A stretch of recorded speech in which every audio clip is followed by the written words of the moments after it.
भगवतो देवते पुरुषशान्तिर्ब्रह्मणशान्तिर्ब्राह्मणशान्तिर्शान्तिरेव शान्तिर्शान्तिर्मे अस्तु तया शान्त्या सर्वशान्त्या मह्यं विपदे चतुष्पदे च शान्तिं करोमि शान्तिर्मे अस्ति शान्तिः हे श्रीशतभौमेधा प्रतिष्ठा सिद्धा सत्यं धर्मश्चातानि मोदिष्टमनोदिष्टमनोभागं श्रीश त्रिशतभौमेधा प्रतिष्ठा सिद्धा सत्यं धर्मेश तानि मामाः शिशुः शांति कृत्वा कीटगत आदादिक्तेरि पीड्यमां स्वस्तागतन्त्वा अग्निं च उद्वासयेत् अंजलिपुष्पैरापूर्या भगवन्तं प्रार्थयेत् नमस्ते गार्हवत्याय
అలాగే లక్ష్మీ పూజా కార్యక్రమాన్ని కూడా జరుపుకోవాలి అని సిద్ధపడున్నారు.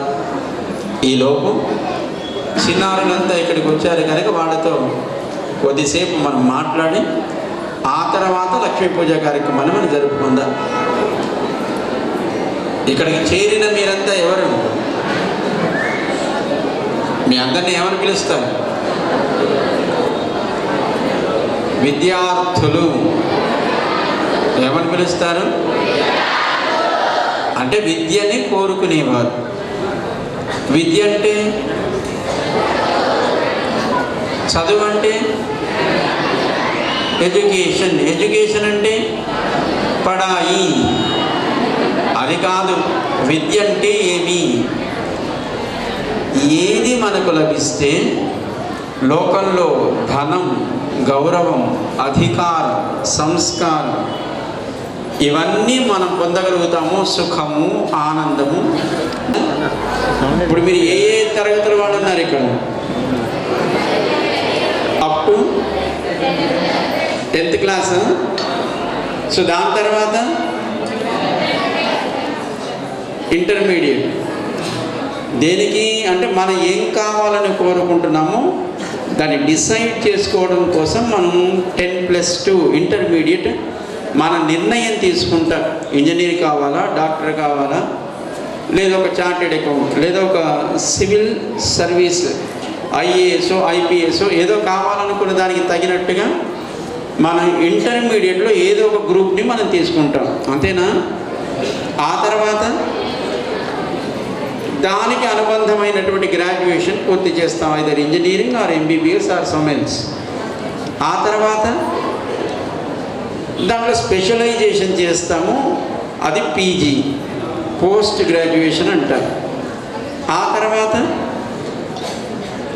ఏదైనా రీసెర్చ్ ఉంటే దాంట్లో రీసెర్చ్ చేయడానికి ప్రయత్నం చేస్తాం. దాన్ని పిహెచ్డి అంటారు. అంతేనా కాదా? మరి అదే కదా మీరంతా చెప్తున్నారు ఇప్పుడు. After completing whatever the education, so you are going to search a job and you want to earn something to lead your life with your family with happiness. అదేనా కాదా? ఇప్పుడు మేము చెప్పింది అదేనా కాదా?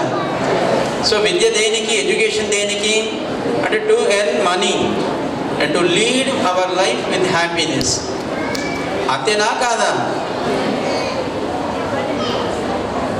సో సంపాదనే మనకి విద్య అని అనుకుంటున్నాం. సరే మీకు కొన్ని అడుగుతాను, చెప్పండి. క్రికెటర్ బాగా సంపాదిస్తాడా, ఇంజనీర్ బాగా సంపాదిస్తాడా? మరి ఎందుకు ఎడ్యుకేషన్? డాక్టర్ బాగా సంపాదిస్తాడా, యాక్టర్ బాగా సంపాదిస్తాడా? మరి మీరంతా యాక్ట్ చేయగలుగుతారా లేదా?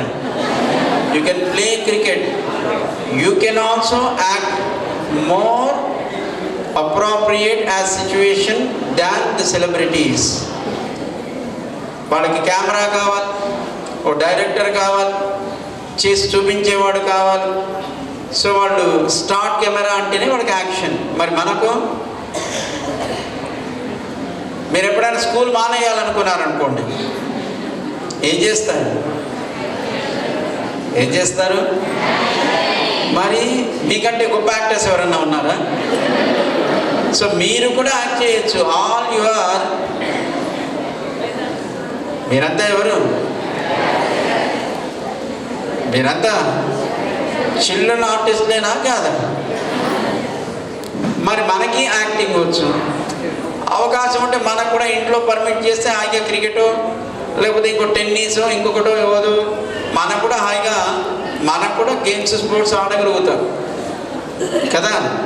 అమ్మ కొట్టడానికో నాన్న కొట్టడానికో చేతిలో బెత్తం పట్టుకోవడానికి వచ్చినప్పుడు మనకంటే ఫాస్ట్గా పరిగెత్తేవాడు ఎవడన్నా ఉన్నాడా? సో దానికి గోల్డ్ మెడల్ లేదు, కానీ ఒలింపిక్లో లేకపోతే మనకి వస్తుందా రాదా? ఎందుకు ఈ మాట చెప్తున్నామంటే, the purpose of education is not to earn money, to know the values of human life, to lead our life with humanity. For that we need to know some values and samskaras, we need to learn some values and samskaras in our life. The purpose of education is for that. అవునా కాదా? సంపాదించడానికి చాలా ఉన్నాయి. అడుక్కునేవాడు సంపాదిస్తాడు, మోసం చేసేవాడు సంపాదిస్తాడు, దొంగతనం చేసేవాడు సంపాదిస్తాడు, games లేకపోతే యాక్షన్ వాళ్ళు సంపాదిస్తున్నారు మోర్ మనీ. అండ్ చాట్ బండారు పెట్టుకున్నవాడు సంపాదిస్తాడు, ఇంజనీర్ కంటే ఎక్కువ. ఓ టిఫిన్ సెంటర్ రన్ చేసేవాడు సంపాదిస్తాడు. సంపాదిస్తున్నారా లేదా? So money is our goal through our education is not at all right. It is not right a thought. So అందుకోసం చెప్తున్నాం, విద్య అనేది విలువలను చెప్పడం కోసం, మనకి సంస్కారాలను ఇవ్వడం కోసం, సమాజంలో, కుటుంబంలో, మన చుట్టూ ఉండేటువంటి సమాజంలో, దేశం కోసం, మనతో మన జీవనంలో సాగే వ్యక్తుల కోసం మనం ఎలా బ్రతకాలో చెప్పడం కోసం. విజ్ఞానం తప్ప సంపాదన కోసం కాదు. పోనీ మీ చదువుల్లో మీరు ఇప్పుడు చెప్పారు కదా, 10+2+4 or 3+2, ఎక్కడన్నా వాల్యూస్ ఉన్నాయా? How to respect your parents, how to respect any elder, how to respect a friend, how to leave in the society with all communities, ఎక్కడన్నా ఉందా? మీరు చదివే చదువుల్లో ఎంతసేపు ఫార్ములాలు, ఈక్వేషన్స్, ఇదేనా కాదా? సో మనకెప్పుడు వాల్యూస్ మన చదువు చెప్పడం లేదు. కారణం మన ఎడ్యుకేషన్ పాలసీ అలా ఉంది. మనం ఇప్పుడు ఇంప్లిమెంట్ చేస్తున్నటువంటి education policy, it was designed by a Britisher named as Macaulay. ఏంటైన పేరు? మెకాలే విద్యా విధానం అని దీనికి పేరు. స్వతంత్ర సమరం జరిగేటప్పుడు బ్రిటిష్ పాలకులు భారతీయులు ఎప్పుడు బానిసలుగా ఉండాలి అని కోరుకున్నారు.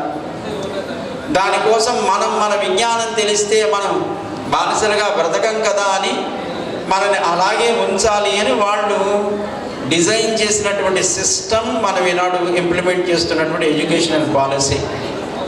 అందుకే ఇప్పటికీ మనం ఏం చేస్తాం, డబ్బు కోసం ఆఫీసర్ దగ్గరనో లేకపోతే ఇంకొకటి దగ్గరనో బానిసలుగానే ఉంటున్నాం తప్ప స్వతంత్రంగా ఆత్మాభిమానంతో సమాజం కోసం, మన కుటుంబం కోసం బ్రతికే వ్యక్తులుగా తయారవ్వటం లేదు. అవుతున్నారా? అందుకోసం ఈ మాట చెప్తున్నా. అందుకే మన ప్రధాని మోడీ గారు మన ఎడ్యుకేషనల్ పాలసీని మనం చేంజ్ చేసుకోవాలి, భారతీయ విజ్ఞానాన్ని చక్కగా విలువలను చెప్పేటువంటి విద్యా విధానాన్ని మనం ఇంప్లిమెంట్ చేయాలి అని వారు ప్రభుత్వం పరంగా కొంత యాక్టివిటీని వర్కౌట్ చేస్తున్నారు. That's good. సో మనకు తెలియాల్సింది మనం నేర్చుకునే మ్యాథమెటిక్స్ లేకపోతే ఫిజిక్స్ కెమిస్ట్రీ కాదు, మన భారతీయ విజ్ఞానం మనకి తెలియాలి. ఏది మన భారతీయ విజ్ఞానం? మనిషి ఎలా బ్రతకాలో ఆచరించి చూపించినటువంటి రాముడి చరిత రామాయణం మన విజ్ఞానం.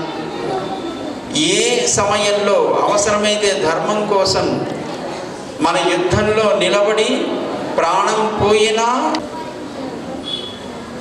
పరద్రవ్యాన్ని కోరుకున్నవాడు ఎలా నశిస్తాడు, ధర్మమే కావాలనుకున్న పాండవులు ఎలా రక్షింపబడ్డారో చెప్పేదే మహాభారతం. ఇవన్నీ మన విజ్ఞానమేనా కాదా? మరి ఇది తెలియాలా? మ్యాథ్స్, ఫిజిక్స్, కెమిస్ట్రీ అది తెలిస్తే బాగుంటుందా? ఏది తెలియాలి? కానీ మనం ఏం చేస్తాం, మనం ఒక సిస్టంలో మనం ఉన్నాం కనుక మనం దాన్ని ఫాలో అవుతాం. అలాగే మనం తెలుసుకోవాల్సిన విషయాల్ని మనం తెలుసుకునే ప్రయత్నం చేస్తాం. అయితే స్కూల్స్ వాళ్ళకి ఎంతసేపు మార్క్స్ ఓరియంటెడ్ ఎడ్యుకేషనే కనుక వాళ్ళు మళ్ళీ వేరే ఏదో చెప్పడానికి వాళ్ళకి సమయము ఉండదు, వినడానికి మనకంతకంటే ఓపిక ఉండదు. ఒకవేళ అలా విందామని మనం సిద్ధంగా ఉన్నా, చెప్పడానికి స్కూల్స్ మేనేజ్మెంట్ సిద్ధంగా ఉన్నా, అయ్యా మా పిల్లలకి ఇవన్నీ అక్కర్లేదు, మళ్ళీ వాళ్ళ మార్కులు పోతాయి కనుక వాళ్ళకి మార్కులు రావడానికి ఏం చెప్పాలో అదే చెప్పండి అనే తల్లిదండ్రులు కూడా లోకంలో ఉన్నారు. అవునా కాదా? కానీ మనకు తెలియాల్సిన విజ్ఞానం భారతీయ ఋషి సంప్రదాయం, వాళ్ళు అందించినటువంటి మహాభారతము, భాగవతము, రామాయణము, పురాణాలు, ఇతిహాసాలు ఇవన్నీ మనకు తెలియాలి. ఎంతమందికి తెలుసుకోవాలని ఉంది? అంటే విద్యార్థులకేనా అందరికీ? అందరికీ తెలియాలా అక్కర్లేదా? ఈ మాట ఎందుకు చెప్తున్నామంటే అమెరికాలో పెన్సిల్వేనియా యూనివర్సిటీలో వాళ్ళు సాంస్క్రిట్ అధ్యయనం చేస్తారు. మనకి మిడిల్ ఈస్ట్ సౌదీ అరేబియా కంట్రీలో వాళ్ళు భగవద్గీతని వాళ్ళ స్కూల్లో పిల్లలకి పాఠాలుగా చెప్తారు. జర్మనీలో వాళ్ళ యూనివర్సిటీలో సంస్కృతాన్ని అధ్యయనం చేస్తారు.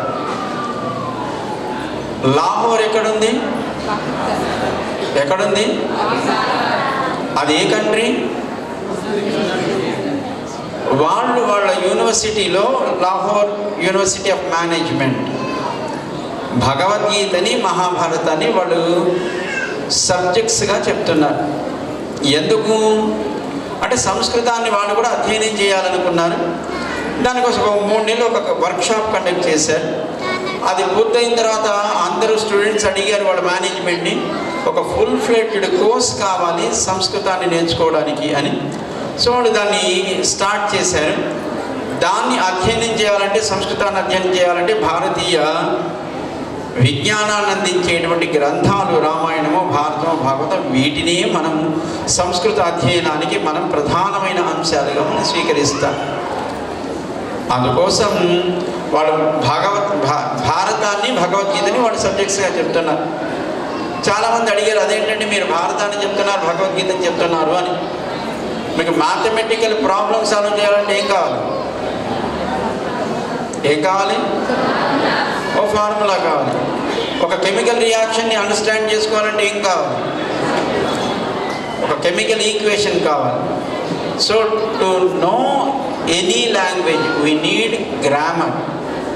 కావాలా అక్కర్లేదు? సో తెలుగు గ్రామర్ ఉంటుంది, హిందీకి ఉంటుంది, ఇంగ్లీష్కి ఉంటుంది, సంస్కృతానికి కూడా ఉంటుంది. కాకపోతే సంస్కృతం మూల భాష అంటారు మన పెద్దలంతా కూడా. అన్ని భాషలకి సంస్కృతం సంబంధం ఉంటుంది, ఉర్దూ కూడా ఉంది అని వాళ్ళు అంగీకరిస్తున్నారు. అంతేకాదు ఈ సంస్కృతాన్ని చక్కగా అర్థం చేసుకోవడానికి వ్యాకరణ సూత్రాలు లోకానికి అందించిన ఒక మహానుభావుడు ఉన్నాడు. ఏంటాయన పేరు? ఏంటాయన పేరు? పాణిని. పాణిని వ్యాకరణ సూత్రాలు అంటుంటారా లేదా సంస్కృతం బాగా రావడానికి. సో ఈయన పుట్టింది ఎక్కడో తెలుసునా? ఖైబర్ పఖ్తూన్ఖవా అని లాహోర్ దగ్గర. అంటే ఇప్పుడున్న పాకిస్తాన్. బట్ అది ఒకప్పుడు ఎవరిది? అఖండ భారతంలో ఒక భాగం. ధృతరాష్ట్రుడి భార్య ఎవరు?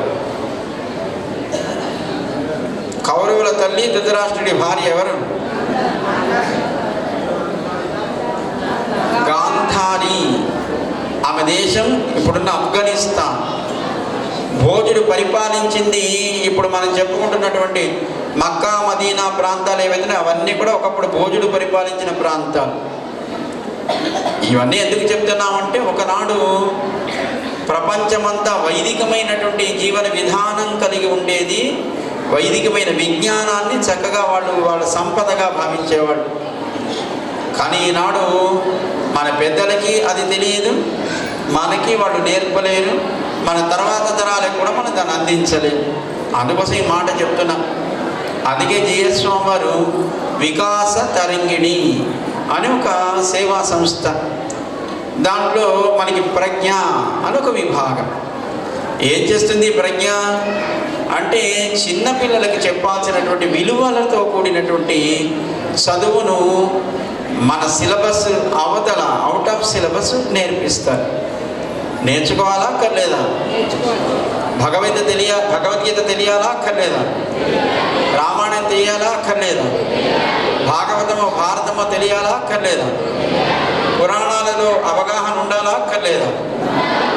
అందుకోసం ప్రజ్ఞ పనిచేస్తుంది. సో ఎంతమందికి భగవద్గీత నేర్చుకోవాలనుకుంటున్నారు? పెద్దవాళ్ళు కూడా. సో మీ అందరు సెల్ ఫోన్స్ వాడుతూ ఉంటారా? ఇంట్లో ఇంటర్నెట్ కూడా వాడుతూ ఉంటారా? వాడతారు కదా. సో టెక్నాలజీ ఎప్పుడు చెడ్డది కాదు. ఏది మనకి ప్రయోజనాన్ని కలిగిస్తుందో, దేనివల్ల మనం సమాజాన్ని ప్రపంచాన్ని మనం తెలుసుకోగలుగుతామో అది ఎప్పుడు చెడ్డది కాదు. కానీ దానికి ఎడిక్ట్ అవ్వడం ప్రమాదం. స్వీట్స్ మంచివేనా కాదా? కానీ ఎడిక్ట్ అయితే ఏమవుతుంది? అదే పనిగా స్వీట్సే తినడం మొదలుపెట్టామనుకోండి, అనారోగ్యమేనా కాదా? కానీ ఎంత తినాలో అంత తినొచ్చునా లేదా? అలాగే టెక్నాలజీ కూడా ఎంతవరకు మనం వాడుకోవాలో అంతవరకు వాడుకోవచ్చు, అదేం తప్పులేదు. సెల్ ఫోన్ తప్పేం కాదు, దాన్ని వాడడం కూడా తప్పేం కాదు. కానీ దాని ద్వారా మనం ఏ ప్రయోజనాన్ని పొందాలనుకుంటున్నామో అది తెలుసుకొని వాడాలి.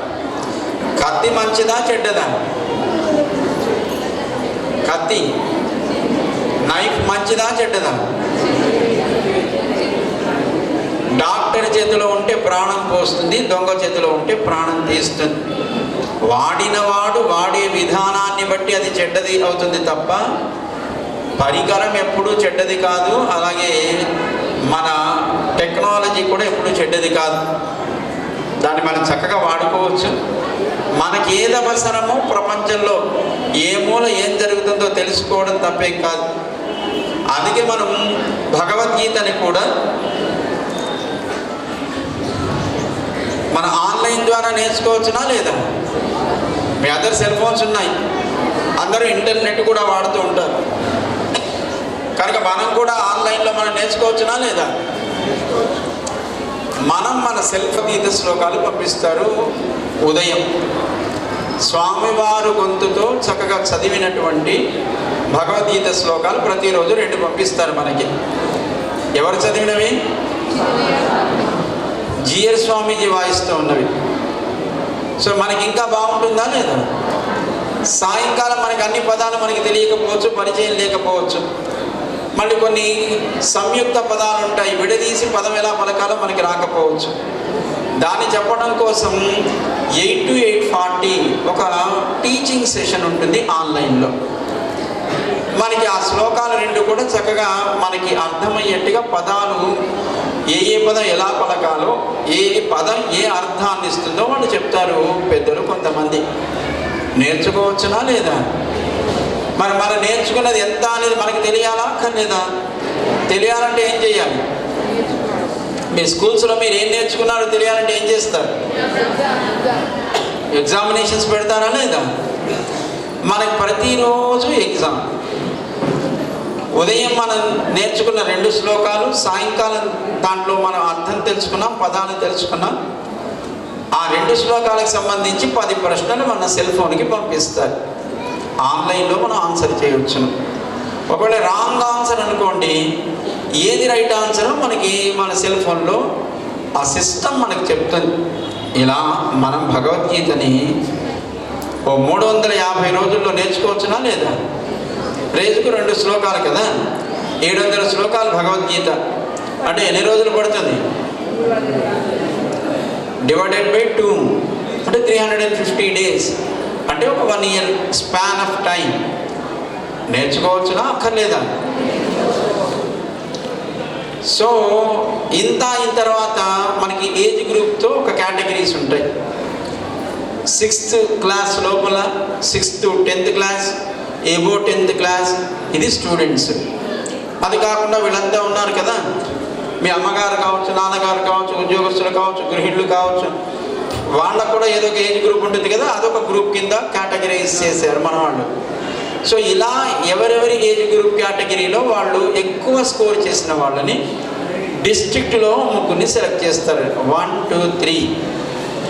ఇదంతా నిజామాబాద్ జిల్లానేనా కాదు? సో ఈ నిజామాబాద్ జిల్లాకి 1, 2, 3 ముగ్గురిని సెలెక్ట్ చేస్తారు. ఇలా సెలెక్ట్ చేసిన వాళ్ళందరినీ కూడా మన స్టాచ్యూ ఆఫ్ ఈక్వాలిటీ దగ్గర వాళ్ళు ఒక ఎగ్జామినేషన్ కండక్ట్ చేస్తారు. మళ్ళీ దాంట్లో 1, 2, 3 ఉంటారా లేదా? వాళ్ళు స్టేట్ లెవెల్లో top rankers about Bhagavad Gita. So అలా మనకి భగవద్గీత మనం ఏం తెలుసుకున్నామో, మనం ఏ స్థాయిలో ఉన్నాం, అది జిల్లా స్థాయా, రాష్ట్ర స్థాయా తెలుసుకునే అవకాశం మనకి ఈ ప్రాసెస్ ద్వారా మనకి తెలుస్తుంది. జేఎస్వారు మనకు అట్లా ఇవ్వాలి అని కోరుకుంటున్నారు. ఎప్పుడైతే మనం రాష్ట్ర స్థాయిలో నెంబర్ 1, 2, 3 లెవెల్స్లో ఉంటామో, మన గీతా జయంతి జరిగింది మన స్టాచ్యూ ఆఫ్ ఈక్వాలిటీ దగ్గర. మీలాంటి స్టూడెంట్స్ 15,000 మంది పార్టిసిపేట్ చేశారు దాంట్లో. కాలేజెస్ నుంచి కావచ్చు, స్కూల్స్ నుంచి కావచ్చు, and some more devotees. So వచ్చే సంవత్సరం డిసెంబర్ 4, 2026 మళ్ళీ గీతా జయంతి ఈవెంట్ జరుగుతుందా లేదా? అప్పుడు ఇంకెక్కువ, more than 40-50,000 May students and all other devotees May gather. అంతమంది ఉండగా స్టేట్ 1, 2, 3 ర్యాంకర్స్ని జేఎస్వారు అక్కడ డయాస్ మీద వారు హానర్ చేస్తారు. బాగుంటుందా బాగుంటుందా? మరి మనం ఇక్కడ ఉండాలా, ఆ డయాస్ మీద ఉండాలా? మరి దానికి నేర్చుకోవాలా అక్కర్లేదు? తప్పకుండా మళ్ళీ మన వాళ్ళు సమాచారం చెప్తారు. ఇక్కడ కూడా ఆన్లైన్లో వికాస్ తరంగిణి ఆర్గనైజేషన్ ఉంది. అలాగే మనకి ముబారక్ నగర్లో కూడా వికాస్ తరంగిణి ఆర్గనైజేషన్ ఉంది. ఎక్కడెక్కడ మనం యాక్టివిటీని చేయాలి అనుకున్నప్పుడు కొంతమంది ఒక గ్రూప్గా ఫామ్ అయితే అక్కడ మనం వికాస్ తరంగిణి అని ఒక ఆర్గనైజేషన్ని మనం ఎస్టాబ్లిష్ చేసుకోవచ్చు. సంస్కార వికాస్ పేరుతో, సత్సంగాల పేరుతో మంచిని తెలుసుకోవడం, ప్రజ్ఞా వికాస్ పేరుతో పిల్లలకి ఇవ్వాల్సిన విలువలని ఇవ్వడం, అలాగే యువ వికాస్ పేరుతో యువత సమాజంలో ఎట్లా వాళ్ళు ఉండాలో వాళ్ళకు అవసరమైనటువంటి కార్యక్రమాల ద్వారా మనం నేర్పించడం, ఆరోగ్య వికాస్ పేరుతో మహిళా ఆరోగ్యాన్ని చక్కగా, మనకి ఇప్పుడున్న ప్రమాదం క్యాన్సర్ కనుక క్యాన్సర్ని ముందుగానే గుర్తించి దాన్ని మనం తగ్గించుకునే అవకాశం ఉంటుంది. అందుకోసం మనకి cancer awareness and testing camps మనం కొన్ని ఆర్గనైజ్ చేస్తాం జేఎస్ఆర్ నేతృత్వంలో వికాస్ తరంగిణి ద్వారా. ఇలా కొన్ని కార్యక్రమాలు మన వికాస్ తరంగిణి ద్వారా చేస్తాం కనుక మీకు మళ్ళీ మన వాళ్ళు వికాస్ తరంగిణి ఇక్కడ కూడా ఉంది, వాళ్ళు మీకు సమాచారాన్ని ఇస్తారు. మీ ఇంట్లో అమ్మదో నాన్నదో సెల్ నెంబర్ ద్వారా మీరు రిజిస్టర్ అవ్వండి. ప్రతిరోజు 2 భగవద్గీత శ్లోకాలు తెలుసుకునే ప్రయత్నం చేయండి. చక్కగా నేర్చుకోండి. ఆ తర్వాత రేపు మీ తర్వాత తరం మీ పిల్లలకి చెప్పడానికి మీరు కూడా విజ్ఞానాన్ని కలిగి ఉన్నవాళ్ళు కావాలి. ఇప్పుడు మీరు ఇంటికి రాగానే మీ అమ్మగారు ఏం చెప్తున్నారు, ఇప్పుడు మీ నాన్నగారు ఏం చెప్తున్నారు, ఆఫీసులో ఏమున్నాయో చికాకులు, లేదా బిజినెస్లో ఏమున్నాయో చికాకులు, లేదా వాళ్ళ ప్రొఫెషన్లో ఏమున్నాయో చికాకులు నాన్న చెప్తాడు. ఇంట్లో టీవీ సీరియల్లో ఏమేం జరిగిందో అమ్మ చెప్తుంది. అంతేనా కాదా? పిల్లలకి అవేనా కాదా నేర్పిస్తున్నారు? సమాజంలో ఏం చికాకులో నాన్న చెప్తాడు, ఇంట్లో సీరియల్స్లో ఏం జరుగుతుందో అమ్మ చెప్తుంది. నో రామాయణ, నో భారత, భాగవత. ఒకప్పుడు పెద్దలు పిల్లలకి రామాయణం, భారతం, భాగవతం, నీతి కథలు చెప్పి పెంచేవాళ్ళు. ఇప్పుడు వాళ్ళకి పాపం తెలియదు, మనకి చెప్పడానికి. రేపు మనం కూడా మీ పిల్లలకి చెప్పడానికి ఆ యోగ్యత మనం కూడా కోల్పోతాం. మనకుండే సంపద మారే కరెన్సీ కాదు. ఒకనాడు విలువ ఉంటే మరొకనాడు మారిపోతుంది. కానీ మనకుండే సంపద విజ్ఞానము. అది మనము మన తర్వాతి తరాలకు అందించాల్సినటువంటి సంపద. అది గుర్తుపెట్టుకోవాలి ఎప్పుడైనా. చాలా సంతోషం. విద్యార్థులంతా ఈ పూట మన వికాస తరగిణి ఈ సుభాష్ నగర్ రామాలయం వారి పిలుపుతో మీరంతా మీ మేనేజ్మెంట్ ఇక్కడికి తీసుకొచ్చారు. చక్కగా సుదర్శన హోమంలో పాల్గొనడం వల్ల మనం చదివే చదువులో మనకి విజయం కలగాలి. ఏ భయం లేకుండా చక్కగా మనం పరీక్షలు రాయగలిగేటువంటి ధైర్యం మనకు రావాలి. అది 10 తలల రావణాసురుడైనా, లేదు 1000 చేతులు కలిగిన బాణాసురుడైనా, లేదా మరో 1000 చేతులు కలిగినటువంటి కార్తవీర్యార్జునుడైనా, సుదర్శన భగవానుడు అనేటువంటి ఆయుధం ముందు నథింగ్. వాళ్ళంతా రాక్షసులంతా సుదర్శన భగవానుడి చేతిలో మరణించే వాళ్ళే. మనలో ఉండే భయం అనే రాక్షసుడిని కూడా చంపడానికి ధైర్యం అనే సుదర్శన భగవానుడి అనుగ్రహం కావాలి అని మీ అందరికీ విజయం కలగాలి మీ ఎడ్యుకేషన్లో అని మన వికాసరంగని వాళ్ళు మిమ్మల్ని ఈ పూట ఇక్కడ యాగంలో పాల్గొనేట్టుగా, ఆ తర్వాత మనం తెలుసుకోవాల్సిన మంచి ఏంటో తెలుసుకునేట్టుగా పిల్లలందరూ ఇక్కడికి రావాలి అని మేనేజ్మెంట్ వారి సహకారంతో మిమ్మల్ని ఇక్కడికి చేర్చారు. చాలా సంతోషం. అలాగే పెద్దవాళ్ళంతా ఇక్కడ చేరి ఉన్నారు. వాళ్ళంతా కూడా ధనుర్మాస వ్రతాన్ని ఆచరిస్తున్నారు. దాంతోపాటు లక్ష్మీ పూజ కూడా చేసుకుందాము అని సిద్ధపడి ఉన్నారు. మరి అది కూడా చేద్దామా? మనకేమైనా లోపల ఏమైనా గుర్రాలు, ఏనుగులు ఏమైనా పరిగెత్తుతున్నాయా? పర్వాలేదా? పిల్లలు పర్వాలేదంటే మనం కంటిన్యూ చేస్తాం, లేదంటే మీరు మెల్లగా బయలుదేరుతారు. వాళ్ళకి ఎలాగో మీకోసం తల్లిదండ్రులుగా చేయాల్సినటువంటి ఒక కర్తవ్యం ఉంది కదా. పిల్లలు బాగుండాలి, కుటుంబం బాగుండాలి, సమాజం బాగుండాలి. అందుకోసం వాళ్ళు పూజ చేస్తారు. మీరు కూడా బాగుండాలి, మేము కూడా మాకు మంచి చదువు రావాలి అంటే ఒక్క పూట మనం ఆకలిని మర్చిపోతామా లేదా? ఉండగలుగుతామా? సరే, మనం పూజను కూడా 10-15 నిమిషాలు మనం కంప్లీట్ చేసుకుందాం. ఓకే, సరే. మీరు మంచి మార్కులు రావాలంటే చదువు ఎలా చదవాలి? కాన్సన్ట్రేషన్తో చదవాలా వద్దా? మనసులో ఒక ఆలోచన, చదివేది మాత్రం ఏదో పైకి చదివేస్తున్నాం. పుస్తకం ఒక చోటు ఉంటుంది, మన బుద్ధి మరొక చోటు ఉంటుంది. చదువుస్తుందా? సో ఏ పని మనం మంచి ఫలాన్ని పొందాలన్నా త్రికరణ శుద్ధిగా చెయ్యాలి. అంటే ఏంటి? మనస, వాచ, కర్మణ అని అంటారు. మనస్సులో ఆలోచన అదే ఉండాలి, చెప్పే మాట అదే అయి ఉండాలి, చేసే పని కూడా అదే అయి ఉండాలి. ఎవరైనా ఫ్రెండ్ కలిసి అబ్బా వీడు ఎందుకు వచ్చాడు రా బాబు అని మనసులో అనుకుంటాం. పైకి అయ్యో రా రా రా అని పిలుస్తాం.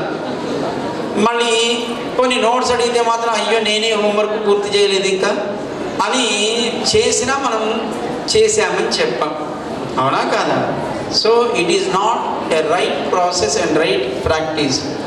త్రికరణ శుద్ధి కావాలి ఏ పనైనా మనం సాధించాలంటే. అందుకోసం మన వాళ్ళు పూజ చేసేటప్పుడు, చదువుకునేటప్పుడు టీవీ ఆన్ చేసి హోంవర్క్ చేస్తే ఏమవుతుంది? మళ్ళీ మళ్ళీ మళ్ళీ మళ్ళీ ఎరేస్ చేయాల్సి వస్తుంది. అవునా కాదా? సో మనం చక్కగా హోంవర్క్ చేయాలంటే ముందు టీవీ ఆఫ్ చేయాలి, దృష్టి దాని మీద పెట్టాలి. పైకి అనుకుంటూ మనం హోంవర్క్ చేస్తే అదేమవుతుంది? అది మనకు కాస్త మనకి మెమరీలో అది స్టిక్ ఆన్ అయి ఉంటుంది. అనకుండా చేసుకుంటూ పోతే రాస్తున్నాం ఆ టైంలో, కానీ ఆ తర్వాత మనకు గుర్తుండటం లేదు. ఇదాక మనకు ఒక 2000 మెంబర్స్ స్టూడెంట్స్ మనకు అక్కడ గ్యాదర్ అయ్యారు. అక్కడికి వెళ్ళి వస్తున్నాం, అందుకే కొంత లేట్ అయింది. ఒక అమ్మాయి అడిగింది, స్వామి పరీక్షల ముందు బాగా చదువుతున్నాం కానీ పరీక్షలు అయిపోయిన తర్వాత మర్చిపోతున్నాము, ఏం చెయ్యాలి? నువ్వు పరీక్షల కోసం చదవకు, అది నీకు బుద్ధిలో ఉండడం కోసం చదువు, మార్కుల కోసం అప్పటికప్పుడు don't read the subject. So అది గుర్తుండడానికి చదవాలి తప్ప పరీక్షలో ఆన్సర్ చేయడం కోసం కాదు. అందుకోసం చెప్తున్నాం, మార్క్స్ ఓరియంటెడ్ లెర్నింగ్ ఎప్పుడు ఉండకూడదు. You should learn to remember always. By remembering you should capable to implement in your future. అంతేనా కాదా? అది గుర్తు పెట్టుకుని మళ్ళీ నీ జీవితంలో దాన్ని ఎక్కడొకచోట అప్లై చేసేట్టుగా ఉండాలి తప్ప అప్పటికప్పుడు ఆన్సర్ రాసి మర్చిపోతే ఇంకా చదివేందుకు. అందుకోసం ఏం చేసినా మనం త్రికరణ శుద్ధిగా చేస్తాం. ఎలా చేస్తాం? మనసులో అదే ఆలోచన, అదే పైకి చెప్తాం, అదే మనం చేసే క్రియ అదే ఉంటుంది. సో మనస్సులో మనం ఏమన్నా ఆలోచించవచ్చు, ఏమన్నా అంటే బాగా ఆలోచించవచ్చు. నాకు మంచి మార్కులు రావాలి ఆలోచించవచ్చా లేదా? 10/10. కానీ మనం చదవడానికి కొంత ప్రయత్నం చేస్తాం, రాయడం కొంత ఏదో చేస్తాం. 10/10 రాకపోవచ్చు, కానీ ఆలోచన అయితే చేయొచ్చునా లేదా? అలాగే మనకి మనం చేసే ఈ ఆరాధన కూడా అలాగే ఉంటుంది. పూజ, సేవ, కైంకర్యము. ఎప్పుడైనా మీ ఇంటికి ఎవరైనా పెద్దవాళ్ళు వచ్చారనుకోండి, ఇంట్లోకి రమ్మని పిలుస్తారా? పిలవరా? చేతులు కడుక్కోవడానికి నీళ్ళు ఇస్తారా? ఇవ్వరా? కాళ్ళు కడుక్కోవడానికి నీళ్ళు ఇస్తారా? ఇవ్వరా? నోటికి పుక్కిలించడానికి ఇస్తారా? ఇవ్వరా? త్రాగడానికి నీరు ఇస్తారా? ఇవ్వరా? ఒకవేళ టైం అదైతే స్నానానికి ఏర్పాటు చేస్తారా లేదా? మళ్ళీ తుడుచుకోవడానికి ఒక టవల్ ఇస్తారా లేదా? మళ్ళీ ఇంట్లో వాళ్ళకి అవసరమైన ఏమైనా కట్టుకోవడానికి బట్టలు ఉంటే ఇస్తారా లేదా? మళ్ళీ వాళ్ళకి ఏమైనా మేకప్ చేసుకోవడానికి పౌడరు ఇంకోటో ఇస్తారా? ఇవ్వరా? ఇస్తారా? ఇవ్వరా? మరి తర్వాత వాళ్ళకి ఏమైనా బ్రేక్ఫాస్ట్ భోజనం పెడతారా? పెట్టరా? ఇదే పూజ అంటే. అతిథి దేవో భవ. పిలిస్తే ఎవరైనా మన ఇంటికి వస్తే వాళ్ళని స్వయంగా భగవంతుడి అని భావిస్తారు. ఒక్కొక్కప్పుడు మనం పిలవకుండా కొంతమంది వస్తుంటారు, వాళ్ళు అభ్యాగతులు, వాళ్ళని కూడా దైవంగా భావిస్తారు. భగవంతుడు అంటే ఎక్కడో ఉండడు. మన ఇంటికి ఎవరు వస్తే పెద్దలు వాళ్ళని భగవంతుడు అనుకుంటారు. పిలిచినా పిలవకపోయినా వచ్చిన వాళ్ళని దైవం అని భావిస్తారు. అందుకోసం ఆ వచ్చిన వాళ్ళకి మనం ఎట్లా అయితే మనం చేసే యాక్టివిటీస్, ఉపచారాలు ఉంటాయో అలాగే మన భగవంతుడి పూజ కూడా చేస్తాం. ఇప్పుడు పూజ చేద్దామని మీ అమ్మగారు, నాన్నగారు ఆ స్థానంలో మీరంతా బాగుండాలని వీళ్ళంతా పూజ చేద్దామని కూర్చున్నారు. వాళ్ళందరికీ కూడా మన వాళ్ళు ఆ భగవంతుడి ప్రతిమని ఇస్తున్నారు. అమ్మ లక్ష్మీదేవి రూపాన్ని. భగవంతుడు ఎక్కడుంటాడు? ఎక్కడుంటాడు భగవంతుడు? అంతటా ఉంటాడు, మనలో కూడా ఉంటాడు. భగవంతుడు ఉన్న స్థానాన్ని ఏమంటున్నాం? మరి దీన్ని ఏమనాలి? ఇది కూడా ఆలయమేనా కాదా? కానీ దీన్ని కూడా మంచిగా ఉంచుకోవాలా వద్దా? సో ముందు మనస్సును పవిత్రం చేసుకోవాలి, ఎందుకంటే మనస్సు బాగుండాలి. ఆ తర్వాత శరీరాన్ని పవిత్రం చేసుకోవాలి. దానికోసం మనం ముందుగా ఆచమనం చేస్తాం, ఆ తర్వాత శరీరాన్ని పవిత్రం చేసుకుంటాం, ఆ తర్వాత ఇచ్చినటువంటి దాంట్లోకి భగవంతుని ఆవాహన చేస్తాం. మీకు లక్ష్మీదేవి రూపాన్ని ఇస్తున్నారు. మనసులో ఉండేటువంటి అమ్మని, స్వామిని ఆ ప్రతిమలోకి రమ్మని మనం పిలుస్తాం. అందరూ హృదయం దగ్గర దోసిని బట్టి చెప్పండి. ముందుగా ఆచమనం చెయ్యండి. మరి ఆచమనం చేయాలంటే నీళ్లు కావాలా వద్దా? మరి ఉన్నాయా? మానసికంగా చేద్దాం. ఓం గోవిందాయ నమః. ఆచమనం పూర్తయింది మానసికంగా. ఇప్పుడు శరిస్తూ చెప్పండి. ఓం కేశవాయ నమః.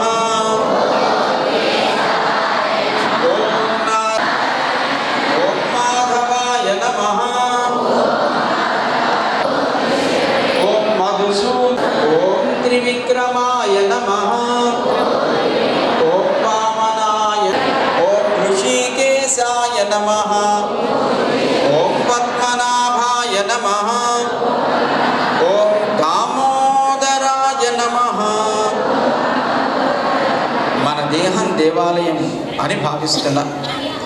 భగవంతుడు లోపల ఉంటాడని చెప్పుకున్నామా లేదా? ఇప్పుడు భగవంతుడు ఎక్కడ ఉన్నాడు? రెండు చోట్ల చెయ్యాలి. ఏది సమర్పణ చేసినా ముందు హృదయంలో భగవంతుడికి సమర్పణ చేసి అప్పుడు ఎదురుగా ఉండేటువంటి ఏది ఉంటే అక్కడ మనం మనం సమర్పణ చేయాలనుకున్నది సమర్పణ చేస్తాం. చేతిలో కుడి చేయిని బోర్లించండి, ఎడమ చేతిలో కుడి చేయి. శ్రీ మహావిష్ణోరాజ్ఞయా ప్రవర్తమానస్య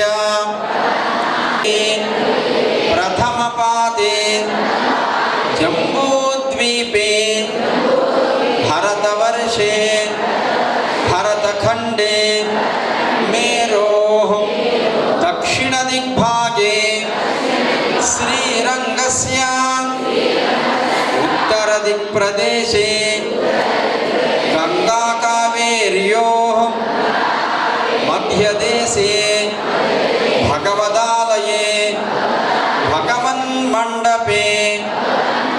ఇది మనమున్న ప్లేస్. చాంద్రమానేన శ్రీ ప్రభవాది షష్ఠీ సంవత్సర హేమంత ఋతౌ పుష్యమాసే కృష్ణపక్షే తృతీయాయాం భౌమవాసరే ఆశ్లేషానక్ర ఏవం గుణ విశేషణ విశిష్టాయాం కర్య రూపేణ శ్రీలక్ష్మీనారాయణ అర్చనం అద్య కరిష్యే. అమ్మా, స్వామితో కూడిన నిన్ను పూజ చేద్దామని ఈ పూట ఇక్కడికి చేరుకున్నా అని ప్రార్థన చేశాను. ఇప్పుడు మనసులో భగవంతుని రమ్మని పిలిచాను. ఆవాహయామి. భగవంతుడికి ఎదురుగా పూజ చేసేవాడు ఒక పుష్పాన్ని సమర్పణ చేస్తారు, దాన్ని ఒక బంగారు సింహం. అర్ఘ్యం సమర్పయామి. కాళ్ళు కడగాలా అక్కర్లేదా? పాద్యం సమర్పయామి. మరి త్రాగడానికి నీళ్ళు ఇవ్వాలా అక్కర్లేదా? ఆచమనీయం సమర్పయామి. స్నానం సమర్పయామి.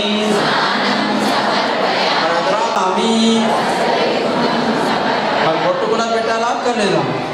ఊర్ధ్వపుండ్రాయ లేదా? సర్వాభరణ అలంకారాన్ సమర్పయా. ఓం విష్ణవే నమః. ఓం మధుసూదనాయ నమః. ఓం త్రివిక్రమాయ నమః. ఓం వామనాయ నమః. ఓం శ్రీధరాయ నమః. ఓం ఋషికేశాయ నమః. ఓం పద్మనాభాయ నమః. ఓం దామోదరాయ నమః. ఓం సంకర్షణాయ నమః. ఓం వాసుదేవాయ నమః. ఓం ప్రద్యుమ్నాయ నమః. ఓం అనిరుద్ధాయ నమః. ఓం పురుషోత్తమాయ నమః. ఓం అధోక్షజాయ నమః. ఓం నారసింహాయ నమః. ఓం అచ్యుతాయ నమః.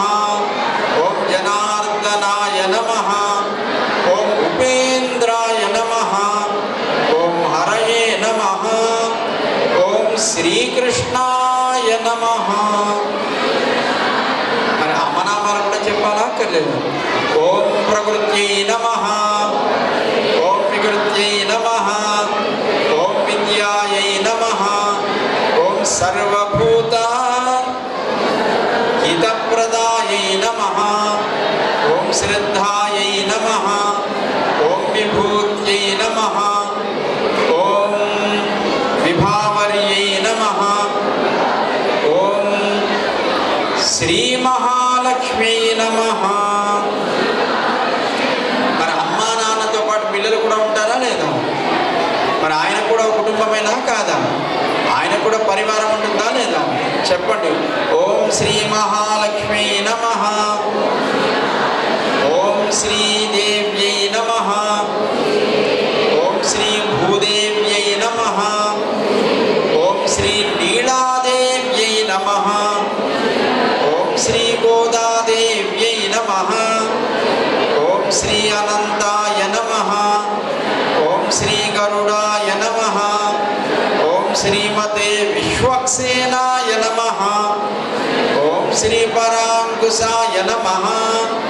ఓం శ్రీమతే రామానుజాయ నమః. ఓం శ్రీమద్ వరవరమునయే నమః. ఓం స్వాచార్యేభ్యో నమః. ఓం పూర్వాచార్యేభ్యో నమః. ఓం సమస్త పరివారాయ సర్వదివ్యమంగళ విగ్రహాయ శ్రీమతే నారాయణాయ నమః.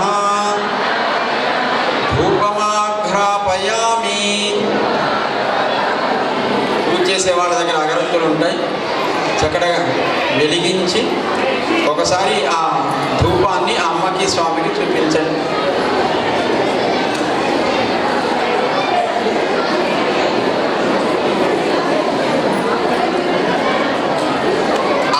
దీపం వెలిగించి ఉంది, ఒకసారి అమ్మకి స్వామికి ఆ దీపాన్ని చూపిస్తున్నట్టుగా భావించండి. దీపం సందర్శయామి. ఆ తర్వాత ఏం చేయాలి? నివేదన చెయ్యాలి. మరి నివేదన చేయాలంటే చేతులు కాళ్ళు కడగాలా? అక్కర్లేదు. సమర్పయామి. నైవేద్యం చేయాలి. మరి పూజ చేసే వాళ్ళకి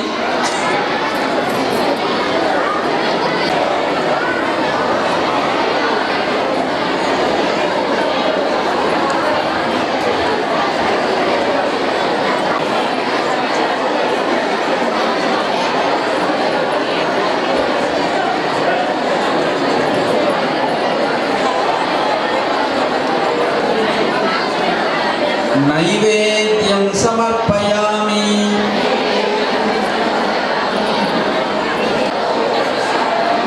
గండూషణం సమర్పయామి. శ్రీనివాసాయ మంగళం.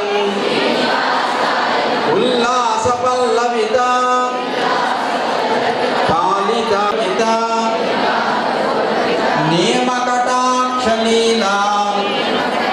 కూర్చోబెట్టయ్యా. పిల్లలు పూజ ఎందుకు చేశాం? మనం బాగుండాలంటే ఇంట్లో చేసుకునేవాడు, అందరూ బాగుండాలని ఆలయంలో చేశాం. మరి అందరూ బాగుండాలా? అక్కర్లేదా?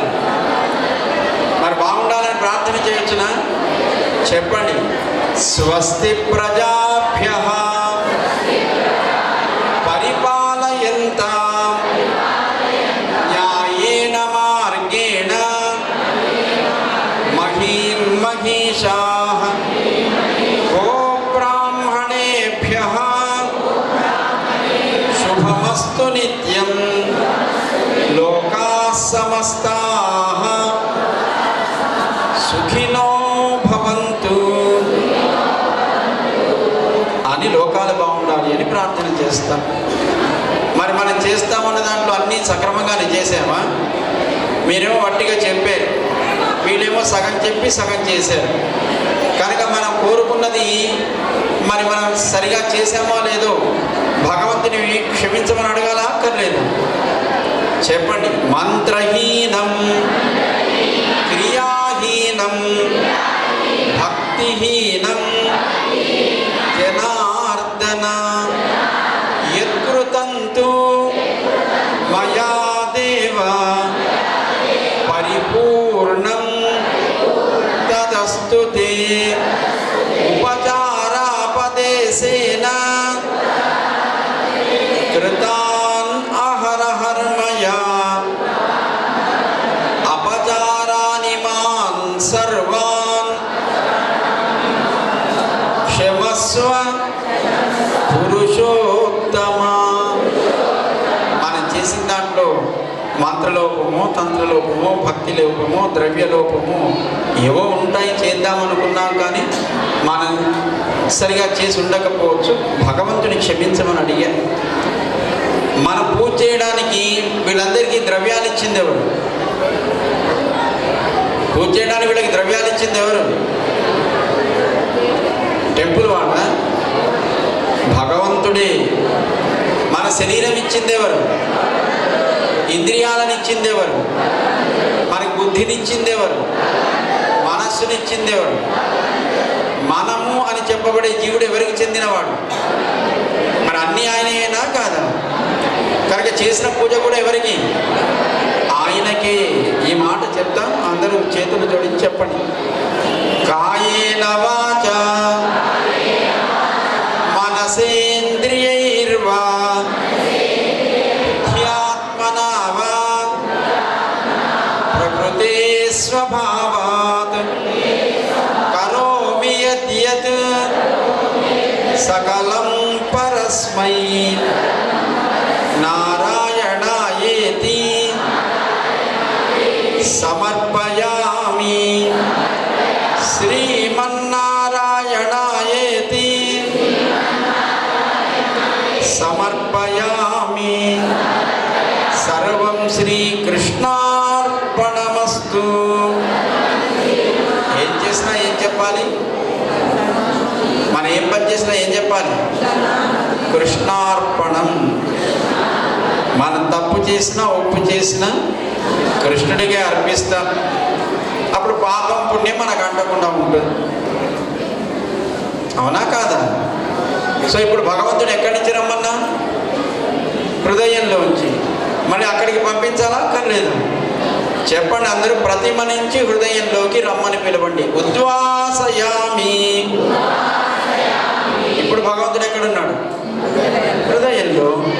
కనుక లోపల అమ్మతో చక్కగా బంగారు ఉయ్యల మీద స్వామి చక్కటి విశ్రాంతిని తీసుకుంటూ ఉండగా మన హృదయపు మందిరపు తలుపులను మూసి మళ్ళీ ఈర్ష, ద్వేషము, అసూయ, పగ, ప్రతీకారం లాంటి చెడు గుణాలు లోపలికి పోకుండా ఆ హృదయ మందిరాలను చక్కగా మూసి మెల్లగా శబ్దం కాకుండా సుదర్శన భగవానుడు అక్కడ కాపలా ఉంచి మళ్ళీ మనం మన నిత్య కైంకర్యంలోకి, పనుల్లోకి మనం వస్తాం.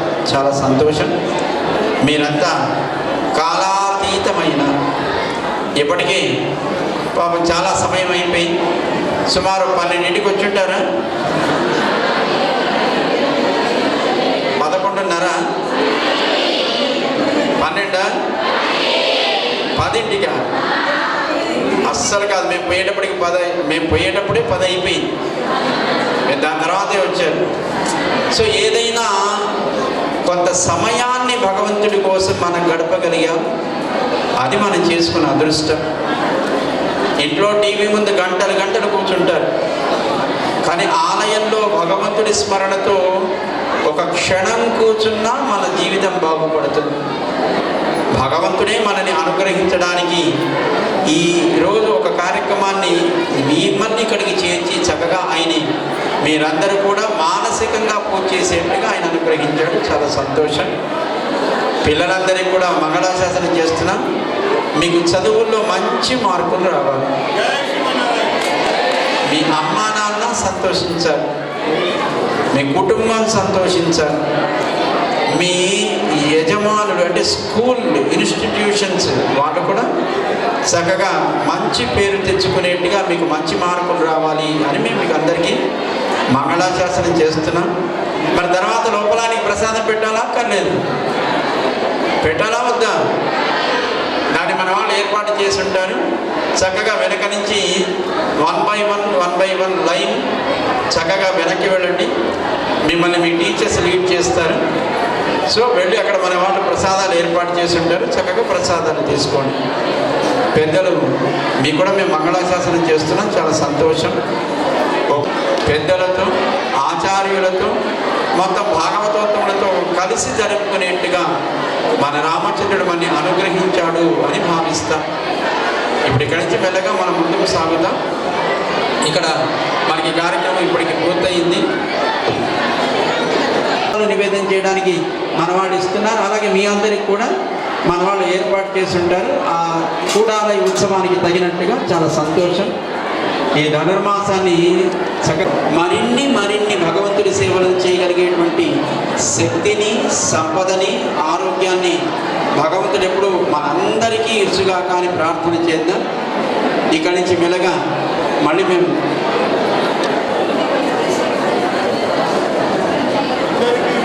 మా కమిటీ వాళ్ళు ఎవరిలో వాళ్ళని ముందుకు రమ్మనండి.